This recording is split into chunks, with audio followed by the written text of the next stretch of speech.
Olá,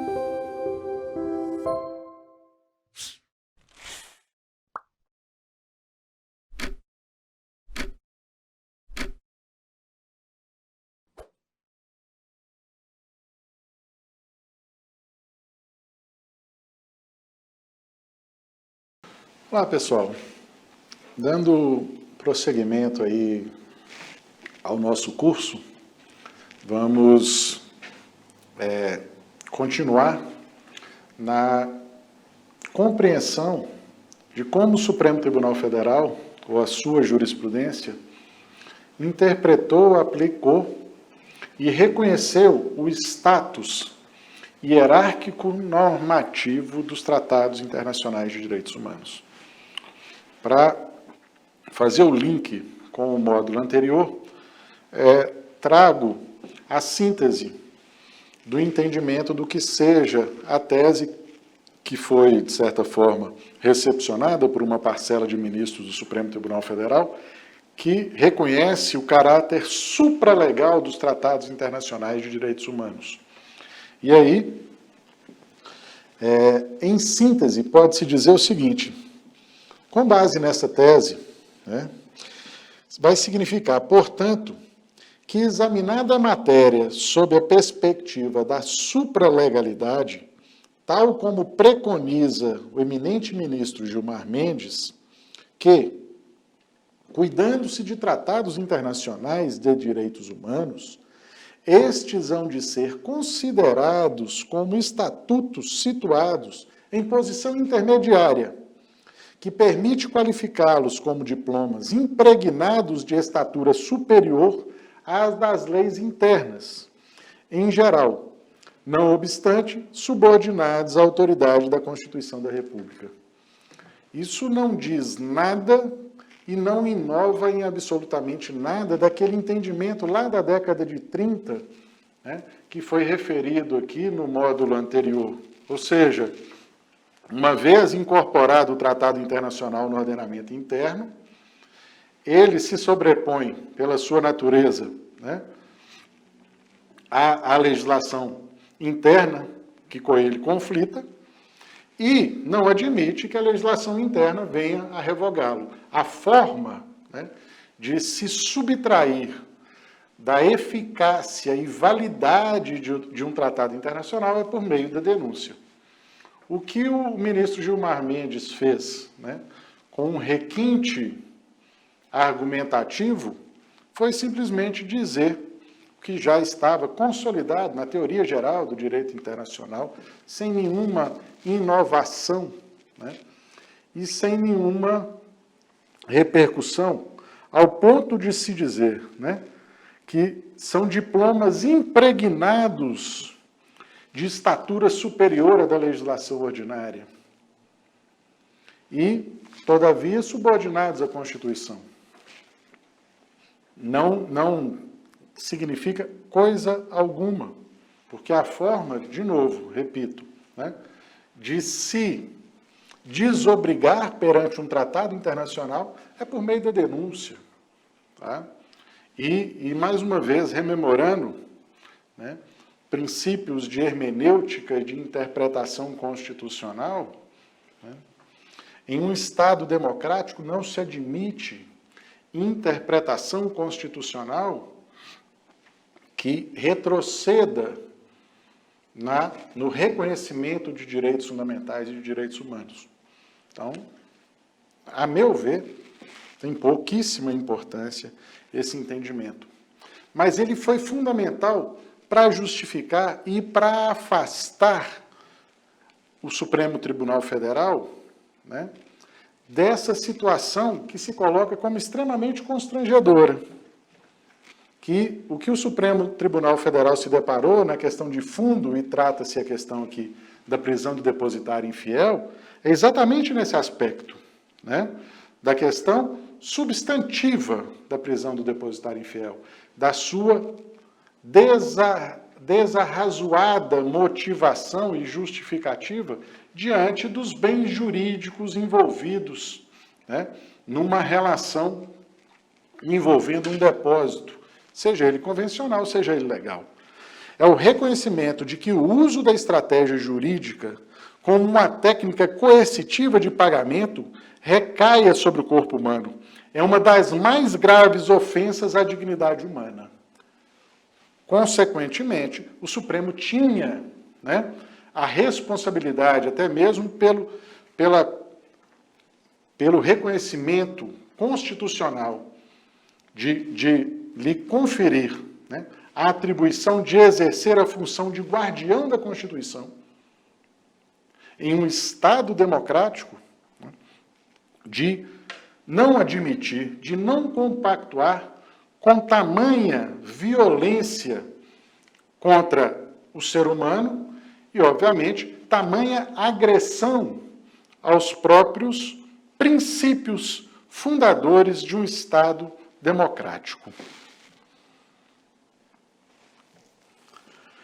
A partir de 2006, né, e aí de novo, rememorando que o estopim desse debate que possibilitou esse avanço, essa evolução da jurisprudência do Supremo em direção à elevação do status constitucional dos tratados internacionais de direitos humanos, foi o caso do depósito, da infidelidade do depósito, mas nós vamos poder perceber, ou pelo menos eu percebi, a menos que eu esteja enganado, que essa discussão ela foi perdendo espaço no âmbito do Supremo Tribunal Federal e de uma certa forma, quase que inercial, a tese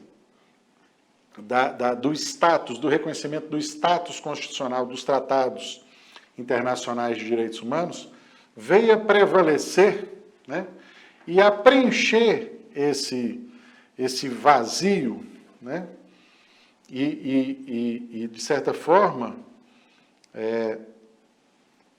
ajudar o Supremo Tribunal Federal a associar-se às causas, né, relevantes para a preservação e o próprio desenvolvimento do Estado democrático, que não prescinde, né, como posto no próprio texto constitucional, dos valores supremos da dignidade da pessoa humana e da prevalência dos direitos humanos.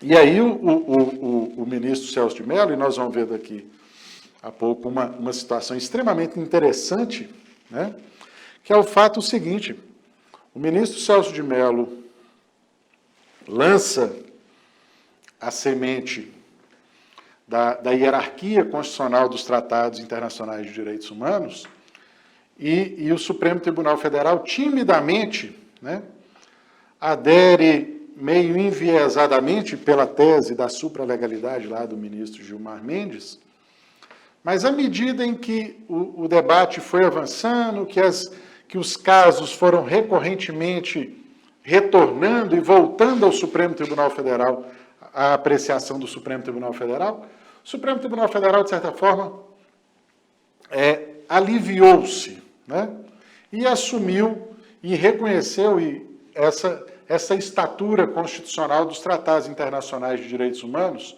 né, pondo termo a esse debate que não tinha muito cabimento, porque não era juridicamente sustentável essa tese da supralegalidade e da infraconstitucionalidade. Não tem muito sentido, né? Seja sob o ponto de vista prático, seja sobre o ponto de vista teórico, doutrinário.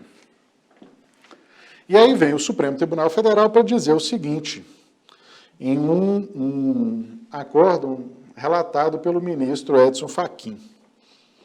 Ele é recente, mas não retrata um entendimento que já vinha sendo construído no âmbito da jurisprudência do Supremo Tribunal Federal. Comissão Interamericana de Direitos Humanos para o Brasil declarou que nossos centros de detenção de adolescentes são presídios disfarçados, sendo que o tratamento diferenciado entre estes ocorre somente na rica construção legislativa brasileira. Exemplo para o mundo, mas não corresponde à realidade em nenhum dos Estados federados.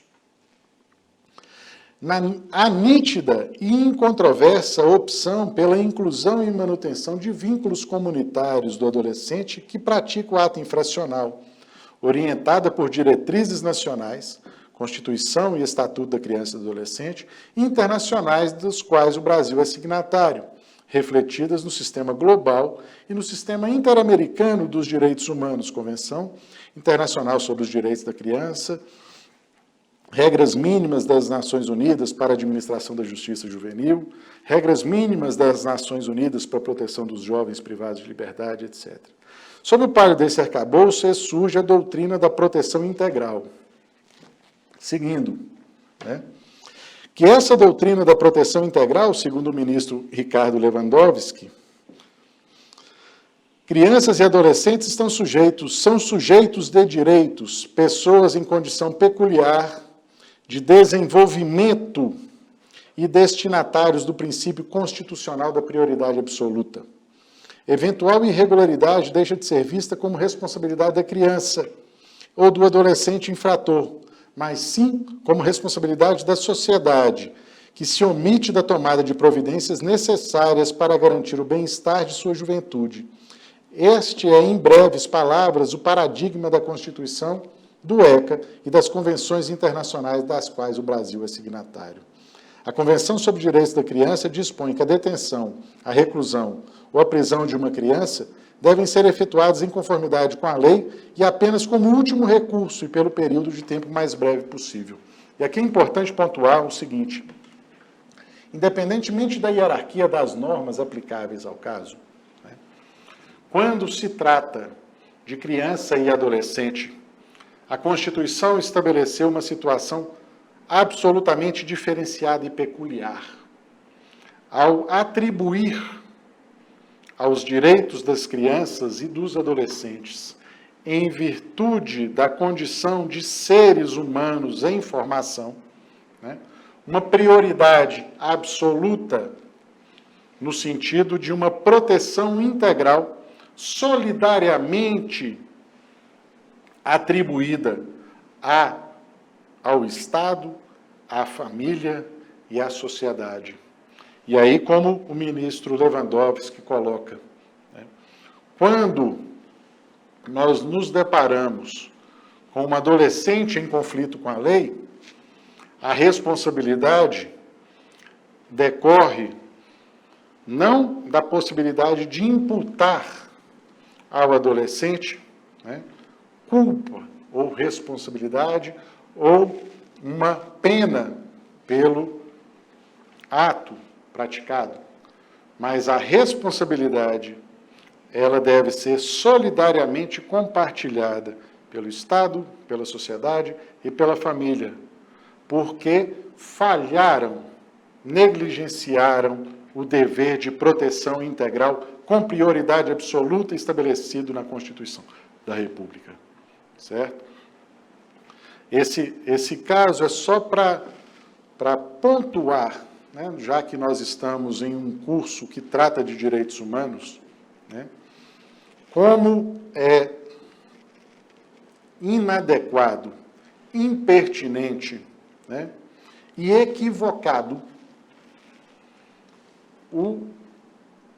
a defesa da redução da minoridade penal, certo?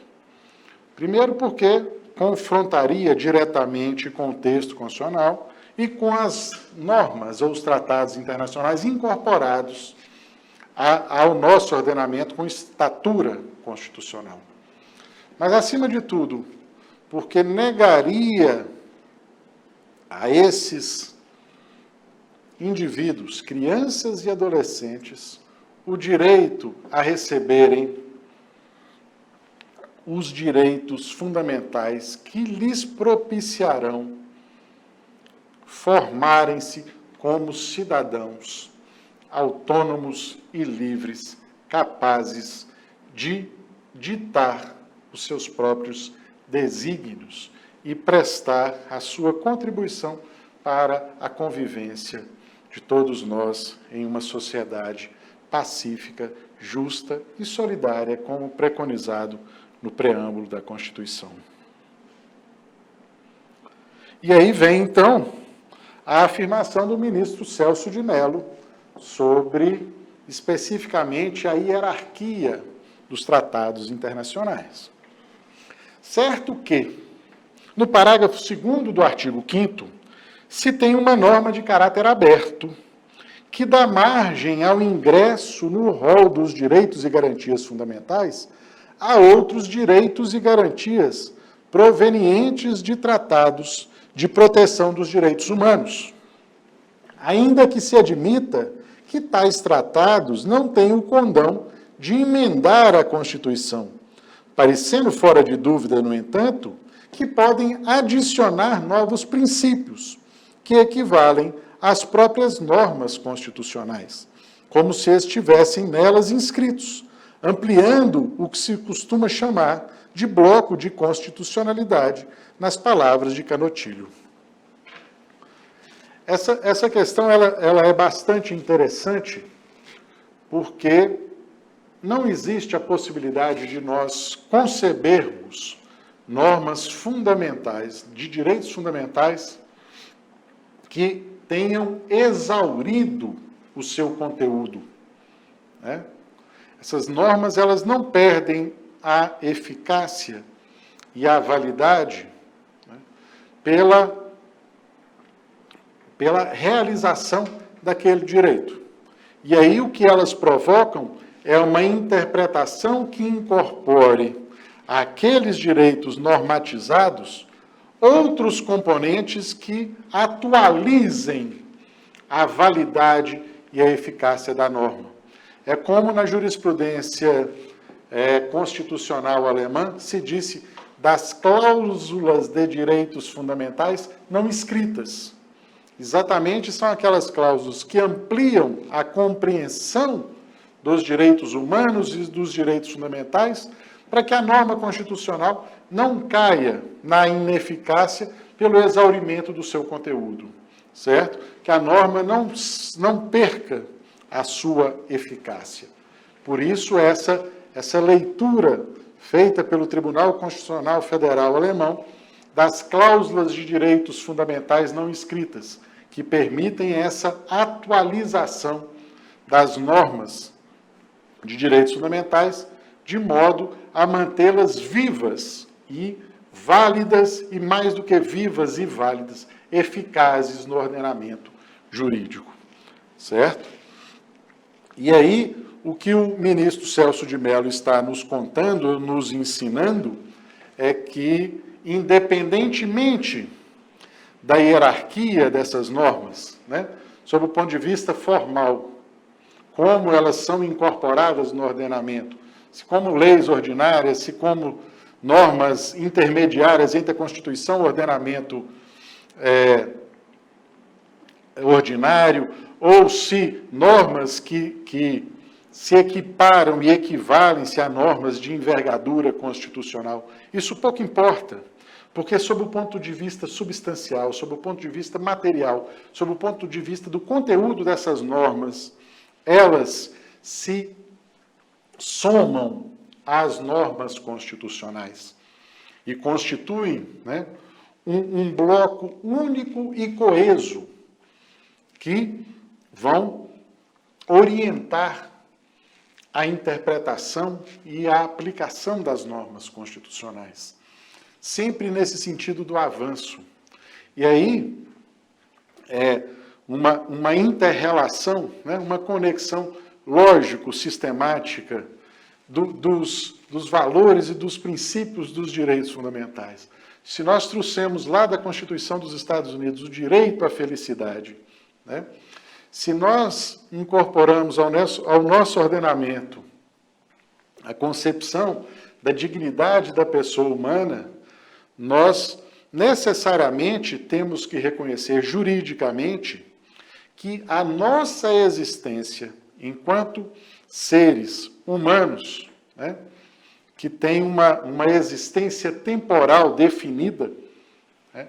Essa existência, ela é uma existência que é evolutiva e que é, ao mesmo tempo, valorativa, no sentido de que vão se incorporando novos valores, novos princípios e novos direitos que passam a compor, né, a integralidade da condição humana. E essa integralidade da condição humana, ela é invariavelmente reconhecida a todo e qualquer ser humano. Então, nós temos uma interpretação, uma leitura que é progressiva dos direitos humanos. E aí fica muito fácil de compreender o que o ministro Celso de Mello quis nos transmitir, que é essa ideia do bloco de constitucionalidade. A ideia de que, independentemente da forma, né, o conteúdo determina o sentido. E aí pouco importa se é norma constitucional ou se é lei ordinária.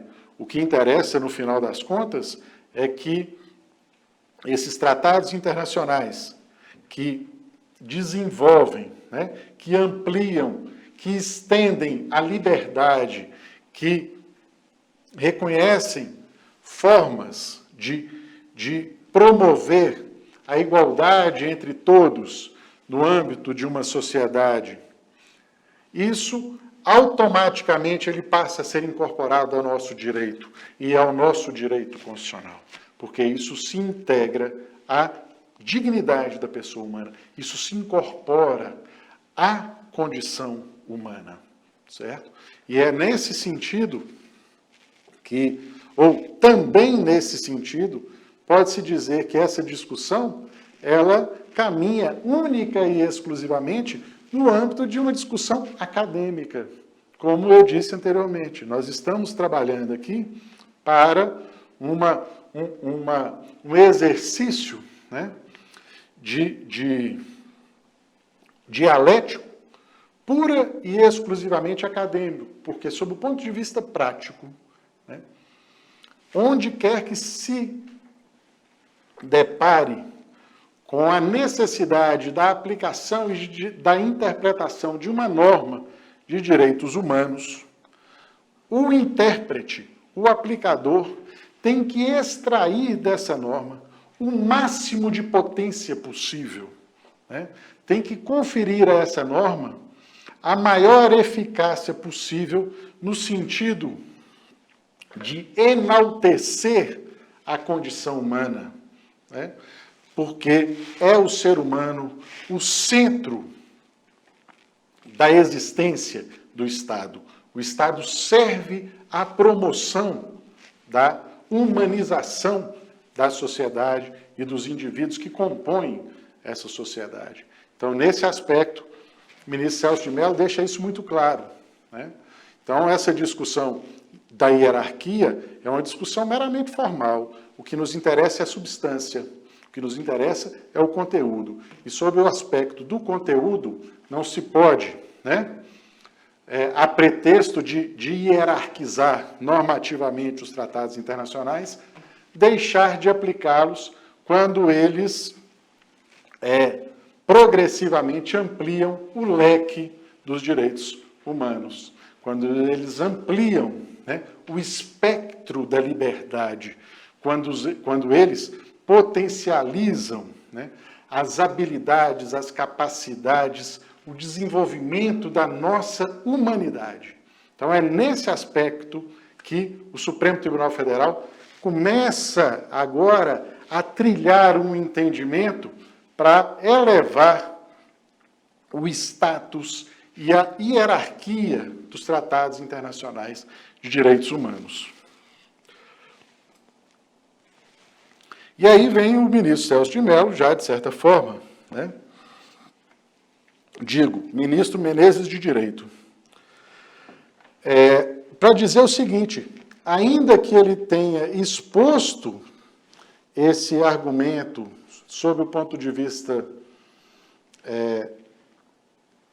doutrinário, no final das contas, a sua conclusão não é coincidente com esses argumentos. Ele vai reduzir a hierarquia normativa dos tratados de direitos humanos, mas vale a pena o que ele traz, né? Porque tem uma importância para nos ajudar a compreender a dimensão das normas de direitos humanos nesse percurso que nós estamos trilhando juntos. Parto, assim, da classificação que separa as espécies normativas internacionais, todos aqueles relativos aos direitos humanos em relação aos demais. O meu fundamento é de natureza supraestatal, os quais, portanto, não são dependentes do reconhecimento pelo direito interno, cabendo-lhe apenas e unicamente declará-los. Se os direitos do homem existem pela natureza mesma da pessoa humana, os Estados nacionais que dele se ocupam fazem-no em função das declarações positivadas, o que significa a pré-existência desses direitos com relação ao direito interno. Essa natureza especial do ser, do homem, é que lhe dá dimensão própria. Esse é o aspecto, né? É uma retomada da ideia do direito natural, mas um direito natural que hoje posto, né, em normas que versem sobre direitos humanos. De qualquer forma, pouco importa. O que interessa é respeitar a condição de ser humano de cada indivíduo que integra e de que compõe, né, essa pluralidade que é a humanidade. E aí, vamos seguir adiante, já caminhando para os pontos derradeiros da nossa exposição, né? E, mais uma vez, externando a minha gratidão pela atenção de cada uma e de cada um de vocês, e convidando-os para chegarmos aos pontos conclusivos e fechar os argumentos que ora lhes apresento, né? No sentido de sermos indiferentes à hierarquia das normas de direitos humanos, para compreendê-los como uma substância que se impregna na nossa condição de pessoa humana e que, por isso, são intangíveis, invioláveis e reconhecidamente normas superiores dentro desse ordenamento. Muito obrigado e vamos adiante.